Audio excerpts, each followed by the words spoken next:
Imagine this. You're standing at the threshold of something big. A new opportunity.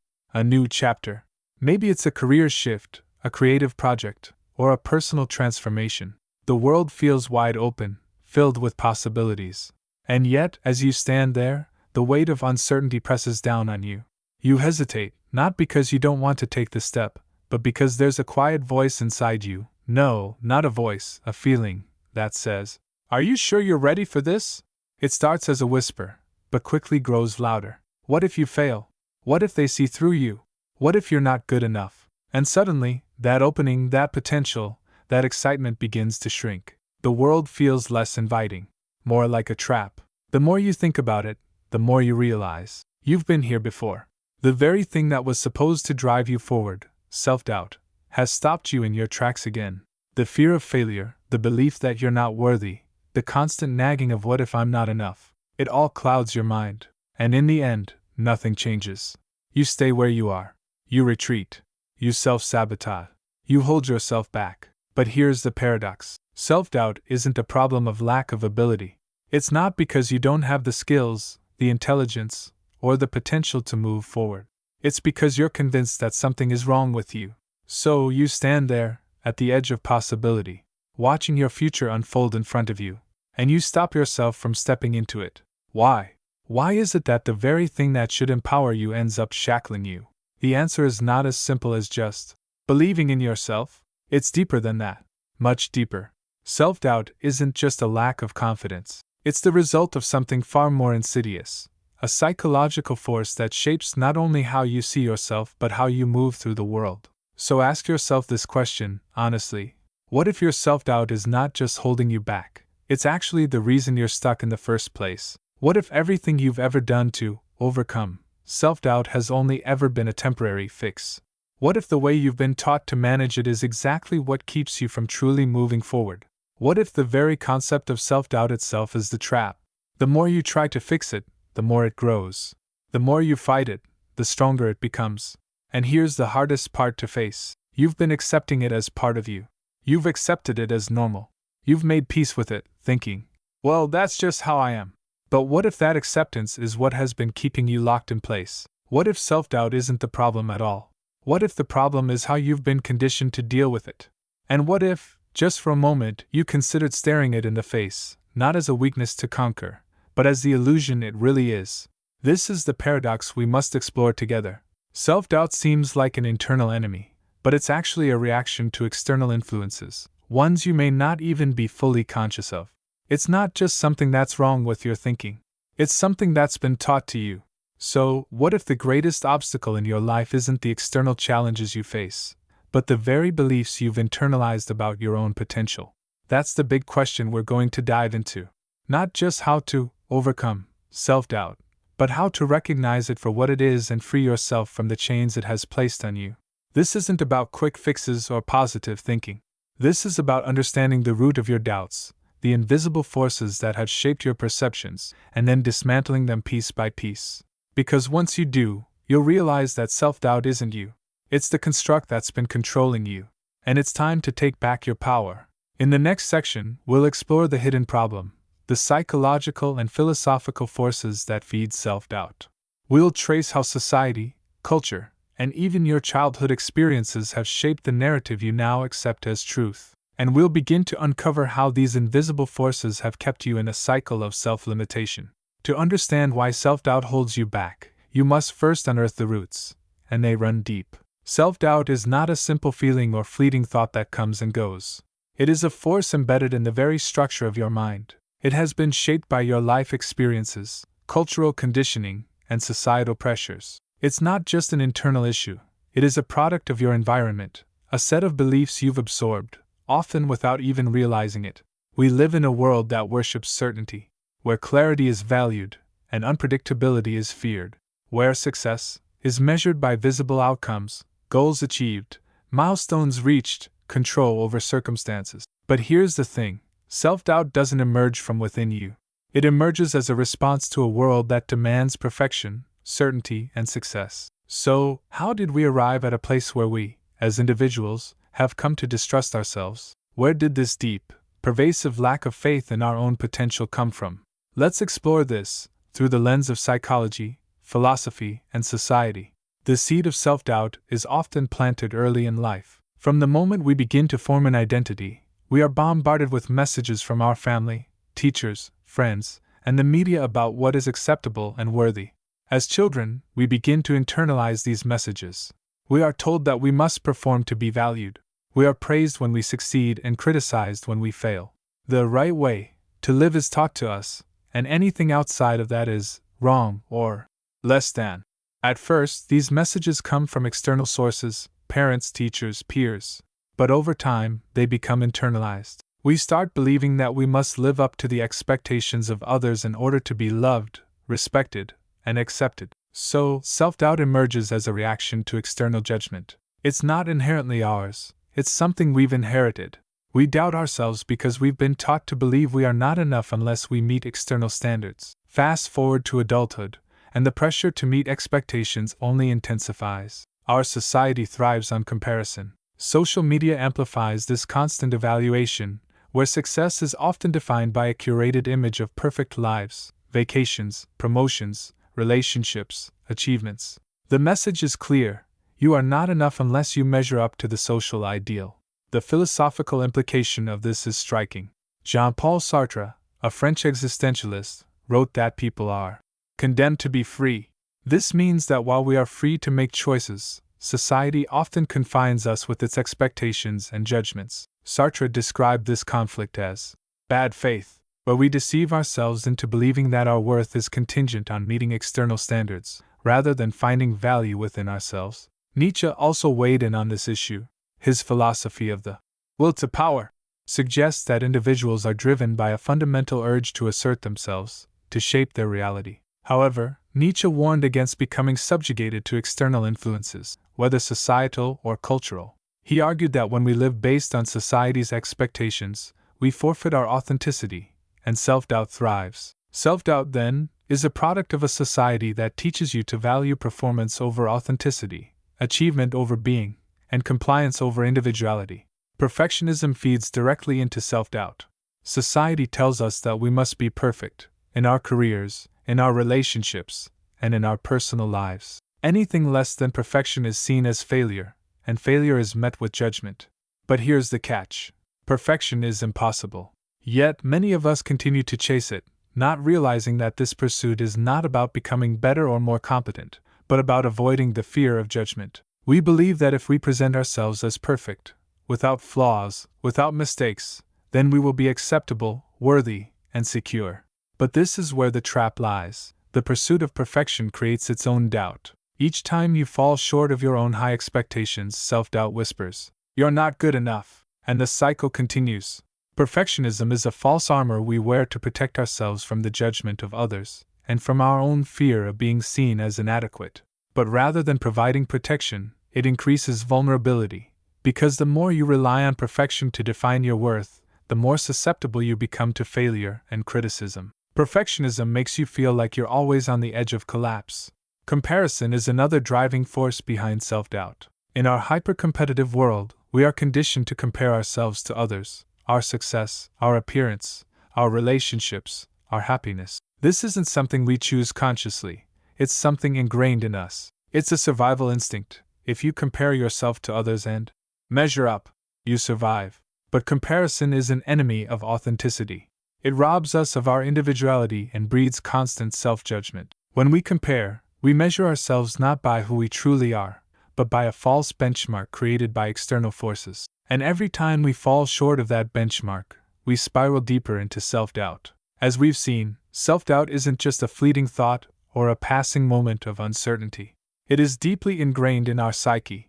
It is shaped by our childhood experiences, reinforced by societal expectations, nurtured by perfectionism, and fueled by comparison. It's no wonder that we often feel as though we are not enough, because the world around us is constantly telling us that we must measure up to a set of ideals that were never designed for us. We've explored how self-doubt isn't just a feeling, it's a deep psychological and societal construct, rooted in trauma, perfectionism, and comparison. But what happens when this force goes unchecked? What are the silent consequences that most people never see? Here's the truth: self-doubt doesn't just affect your internal world, It has an external impact that shapes your relationships, your career, and your capacity to live a fulfilling life. It doesn't just stop at you, it extends into everything you touch, from the way you interact with others to the way you perceive opportunities. Self-doubt is like a silent barrier between you and others. It doesn't always show itself in obvious ways, but it builds walls that prevent connection. You may think that by keeping your doubts hidden, you are protecting your relationships, but in reality, you are sabotaging them. Fear of judgment, the constant worry of not being good enough means you're always on guard, hiding parts of yourself from others. You might seem distant or aloof, even if you don't mean to be. The fear of being seen as weak or imperfect keeps you from showing vulnerability, and vulnerability is the foundation of authentic connection. Projection of insecurity. When you doubt yourself, you project that insecurity onto the people around you. You might constantly seek reassurance from others, or become defensive when others offer constructive criticism. You may even unintentionally push people away because your self-doubt makes you feel unworthy of their affection or attention. The fear of intimacy. Self-doubt often prevents true intimacy from forming. If you believe you are unworthy or unlovable, you may avoid the deeper, riskier emotional investments that relationships require. The fear of rejection keeps you from giving your full self, from being honest and real. This leads to shallow relationships, or worse, no relationships at all. Self-doubt doesn't just affect your ability to connect with others, it actively prevents you from achieving your goals. The fear of starting. The first hurdle self-doubt creates is the fear of taking action. The longer you hold back, thinking, "I'm not ready yet.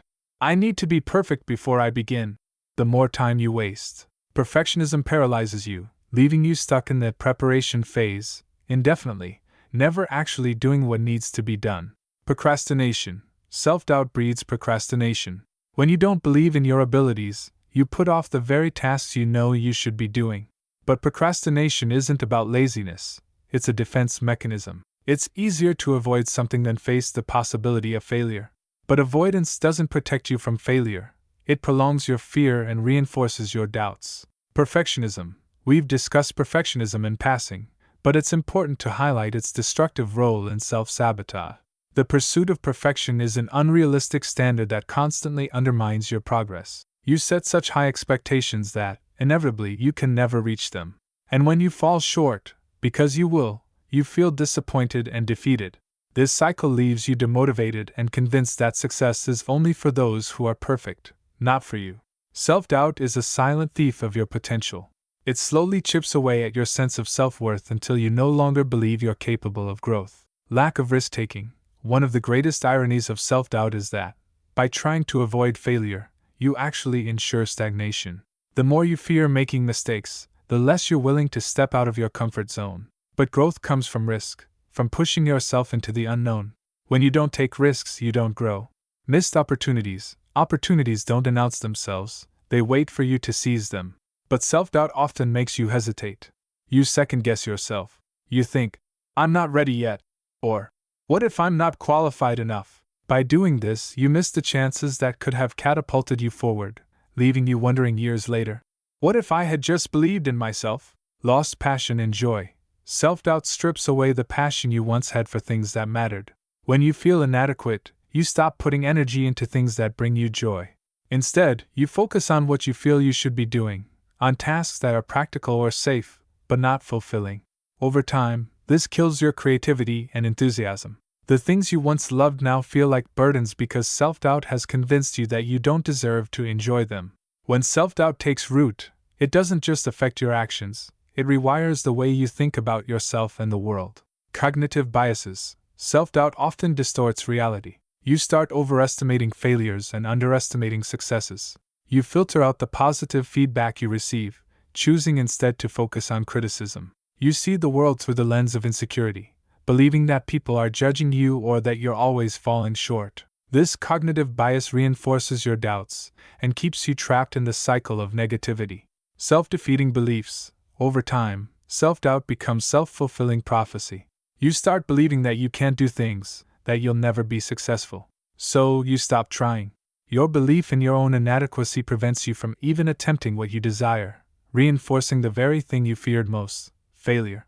The more you feed this belief, the more it becomes your reality. Emotional paralysis. Self-doubt paralyzes your emotions. The constant fear of failure, judgment, and rejection creates a constant undercurrent of anxiety. You become afraid to express yourself, to speak your mind, to stand up for what you believe in. This emotional shutdown keeps you from living fully, from connecting with others in meaningful ways.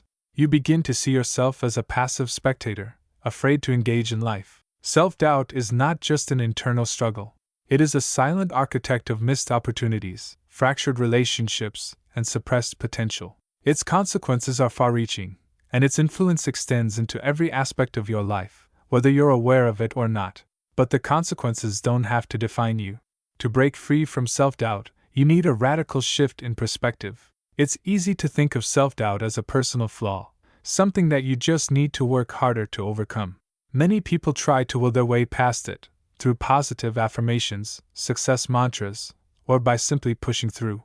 But the real solution isn't about trying to willpower your way out of self-doubt. It's about rethinking your relationship with it, and discovering how to embrace the uncertainty that self-doubt brings. In this section, we're going to explore how to break free from the prison of self-doubt, not by escaping it, but by changing your approach and redefining your power.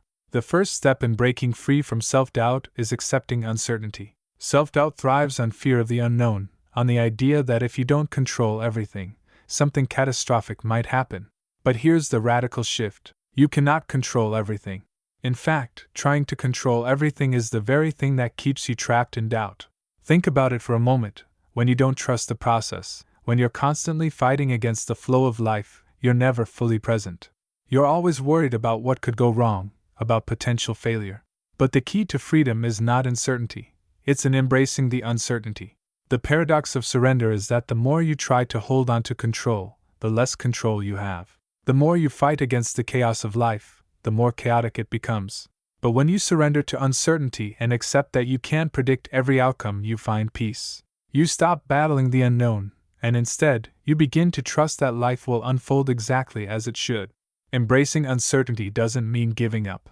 It means accepting that you cannot predict every outcome, but you trust that you will be able to handle whatever comes your way. It's the difference between acting from a place of fear and acting from a place of trust. If you are constantly seeking perfection, you will be stuck in an eternal loop of self-doubt. Perfectionism is an illusion. It's an unattainable standard that keeps you locked in a state of never being good enough. It keeps you from taking risks and putting yourself out there because you believe that unless you do it perfectly, you are unworthy. Here's where the shift happens. Perfection isn't the goal. The goal is authenticity. You are not meant to be perfect. You are meant to be real, imperfect, and growing. Perfectionism keeps you from living. It keeps you from experiencing the fullness of your humanity, which includes mistakes, growth, and learning. When you shift from perfectionism to authenticity, you give yourself permission to fail and learn. You give yourself permission to be vulnerable, to show up as you are without trying to control or manipulate every situation. You allow yourself to be human. Perfectionism tells you, you're only worthy if you're perfect. Authenticity says, you are worthy as you are, flaws, failures, and all. This shift in mindset is liberating. When you stop chasing perfection, you can finally start creating. You can pursue your goals without the fear of not measuring up. You can do things because they matter to you, not because they have to be perfect. Self-doubt often arises from a disconnection between who you are and what you've been told you should be. The inner critic, that voice that constantly tells you that you're not good enough, that you're unworthy of success, that you don't deserve happiness, has been programmed by outside forces, society, and even childhood experiences. To break free, you need to reclaim your inner voice. That voice is not the real you. It's the product of society's conditioning, the internalized judgments of others, and the beliefs you've accumulated over time about what it means to be successful, worthy, and good enough. To reclaim your voice, you must question everything you've been taught to believe about yourself. Where did these thoughts come from? Who benefits from your self-doubt? What would happen if you let go of these beliefs? Your inner voice is meant to be a compass, guiding you toward your truth, not a prison that keeps you locked in fear. When you reawaken your true inner voice, you'll begin to speak with confidence, set boundaries, and act in alignment with your values, not the expectations of others. This process involves mindful self-reflection, noticing when the inner critic speaks, and consciously choosing to silence it. It's about creating a new narrative for yourself, one that affirms your worth, your potential, and your right to be. One of the most powerful ways to break free from self-doubt is to take action, even when fear is present. Self-doubt thrives on inaction. When you hesitate, you give doubt more room to grow. But here's the truth: fear and doubt will always be there. They will always try to stop you. The difference between those who are controlled by fear and those who break free is that the ones who succeed act anyway. You don't need to wait until the doubt is gone. You don't need to feel 100% sure. You need to take the first step, even when you're scared. Each small step you take will shrink the power of doubt. The more you act in spite of fear, the more you will realize that fear is not the enemy. The enemy is inaction. Taking action empowers you. It proves to your subconscious that you are capable, that you can handle discomfort, that you can thrive even in uncertainty. Finally, true freedom comes from embracing your vulnerability. Vulnerability is often seen as weakness, something to be avoided. But vulnerability is power. It is the source of creativity, connection, and authenticity. When you allow yourself to be vulnerable, you stop hiding behind perfection. You stop trying to control the image others have of you, and you become real. You show up as your true self, imperfections and all. This is the most liberating act of all. It's in vulnerability that you find the courage to be seen, and it is through this process of showing up authentically that you reclaim your power. You don't have to be perfect to be powerful. You just have to be authentic. By embracing vulnerability, letting go of perfectionism, and trusting the process, you will begin to free yourself from self-doubt. This is the rebellion: to challenge everything you've been taught, to embrace uncertainty, and to step into your life with courage and authenticity. The ultimate truth is simpler than you might think, and it's this: self-doubt isn't the enemy. What if I told you that the key to breaking free from self-doubt isn't about fighting it or banishing it? What if the answer lies not in overcoming self-doubt, but in changing your relationship with it? What if, rather than seeing self-doubt as the force holding you back, you embrace it as a necessary part of your growth? That's right. Self-doubt is not a barrier to success, it's a tool. It's the voice that points you toward what needs healing. It is the tension between who you are and who you're becoming. Self-doubt is not your enemy. It's the guide that leads you to your true self. It's the friction between your current self and your potential, and it exists to push you forward, not to keep you stuck. This realization is the paradox at the heart of personal growth. Self-doubt isn't something to be avoided. It's something to lean into. The key to understanding self-doubt lies in accepting that it's not a reflection of your inadequacies. It's a reflection of your humanity, your awareness of the unknown, and your drive to stretch beyond your current limits. At the core of every doubt is the seed of potential. Every time you feel unsure, you are standing at the threshold of something new. The only way to move beyond self-doubt is to step into the unknown, to take the risk. The more you grow, the more doubt becomes your constant companion. But rather than fear it, you learn to trust it. You learn to see it as the indicator that you're evolving. It's the growing pains of transformation. And with each step forward, the doubt fades into the background, replaced by the certainty that you are becoming who you were always meant to be. The doubt doesn't disappear. It just shifts from a force that holds you back to one that pushes you forward. The most profound realization is this: the key to overcoming self-doubt isn't in suppressing it or pretending it doesn't exist. It's in embracing it, and vulnerability is the key that unlocks this power. Vulnerability isn't weakness. It is strength. It is the courage to say, "I am enough as I am," even when doubts creep in. It's the courage to show up imperfectly and say, "This is me. I am still worthy of love, success, and fulfillment." In embracing vulnerability, you break the chains of perfectionism and control.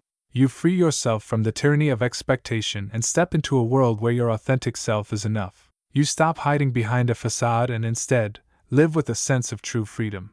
Vulnerability isn't a weakness to overcome. It is the path to power, the realization that you can show up exactly as you are, and that is enough. The power of vulnerability is the key to living authentically, to stepping into your true potential without the need to control every outcome.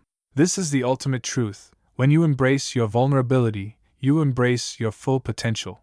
You stop running from your doubts and begin to use them as stepping stones toward a deeper, more authentic existence. The deepest revelation you will ever have is this: control is the illusion, not self-doubt. Control is an attempt to overcome life's unpredictability, to create certainty in a world that is anything but certain. The more you cling to control, the more you will find yourself feeling disconnected, anxious, and disempowered. Because life cannot be controlled. But life can be experienced, and it can be embraced. The truth is that letting go of control doesn't mean you give up your agency or your responsibility. It means you release the need to force outcomes, and instead, you trust that you are capable of handling whatever comes your way. You stop fighting the chaos and start dancing with it. You stop controlling the direction of the river, and you start letting it carry you to places you've never been. Here is the final realization. Your power does not lie in control. Your power lies in your ability to embrace uncertainty, to trust yourself, and to live fully in the present moment. You don't need to control everything around you. You need to control how you respond to life. You need to control how you show up, not perfectly, but authentically. You need to choose courage over comfort, action over fear, trust over doubt.